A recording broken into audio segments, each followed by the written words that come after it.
জীবন আমায় নিয়ে আসে, মৃত্যু আমায় নিয়ে চলে যায়। আমি না নিজের ইচ্ছায় আসতে পেরেছি, না স্বেচ্ছায় যেতে পারবো। মুঘল সম্রাট বাহাদুর শাহ জাফরের দরবারের বিখ্যাত কবি ইব্রাহিম জাকের এই লাইনগুলি চিরন্তন।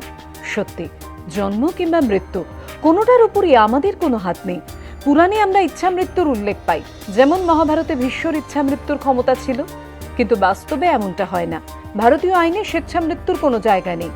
নানা সময়ে অনেকেই এই আবেদন করলেও এখনো আদালতের সম্মতি পায়নি। তবে ইউথেনেশিয়া বা ইচ্ছামৃত্যু বেআইনি হলেও জৈন ধর্মে অনশনের মধ্য দিয়ে মৃত্যুকে বেছে নেওয়ার রীতি সান্তারা কিন্তু আইনের চোখে বৈধ। কি এই সান্তারা? সব ধরনের খাওয়া দাওয়া বন্ধ করে দিয়ে স্বেচ্ছায় ধীরে ধীরে মৃত্যুর পথ বেছে নেওয়ার নামই সান্তারা। জৈন ধর্মাবলম্বীরা বিশ্বাস করেন আধ্যাত্মিকতা এবং ইচ্ছাশক্তির জোরের মধ্য দিয়ে দেহ শুদ্ধ করে স্বেচ্ছায় মৃত্যুবরণের এই প্রক্রিয়াকে অনুমোদন দিয়েছিলেন মহাবীর। তারপর থেকেই হাজার বছর ধরে তা প্রচলিত। যারা মূলত বৃদ্ধ, অসুস্থ কিংবা দুরারোগ্য ব্যাধিতে আক্রান্ত অথবা বুঝতে পারছেন মৃত্যু আসন্ন, তারাই খাওয়া দাওয়া বন্ধ করে এই সান্তারা অনুসরণ করেন।